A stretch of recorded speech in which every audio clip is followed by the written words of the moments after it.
Саба район мәдәният йортына урнашкан 2482 номерлы сайлау участогы иртәнге сәгать 7дә ишекләрен киң итеп ачты. Озын өстәл артында сайлау комиссиясе әгъзалары Рәсилә Арсланова, София Ибрахимова, Ринат Исмагыйлов, Илнар Мөхәммәдияров, Лилия Мөхәммәд Сабирова, Алия Ибрахимовалар сайлауларга килүчеләрне каршы алалар, аларның паспортларына карап, бюллетеннар бирәләр. Әлеге сайлау участогында быел 18 яшын тутырган 3 яшь иптәш сайлауда катнаша. Шуларның берсе Саба аграр колледжы студенты Алия Фазылҗанова. Әлбәттә, ил күләмендәге мөһим вакыйгада катнашу дулкынламыйча гына булмый торгандыр инде ул.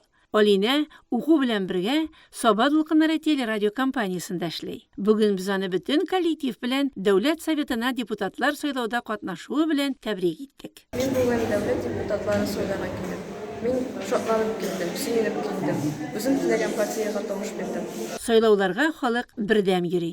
Элла һәм Альфред Жәләевлар, аграр колледждан Гүзәл Хайбриева, ветеран укытучылар Гөлзар апа Галиева һәм Розалия Мөхәммәдиевалар сайлауларны көтеп алабыз, яратып киләбез диләр. Ветеринар Рушан Дәүлиев та сайлауларга иртән иртүк йөрергә ярата.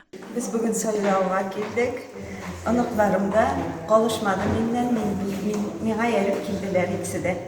Гүзәл Халиуллина, Флүзия Халитова, Айнур Галимуллиннар сайлауларда күзәтүче буларак эшләделәр.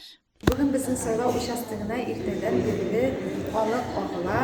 Безнең сайлау участогында шундый матур бәйрәм атмосферасы һәм һәр кеше үзе теләгән депутатына бүген бездә тавыш бирә ала.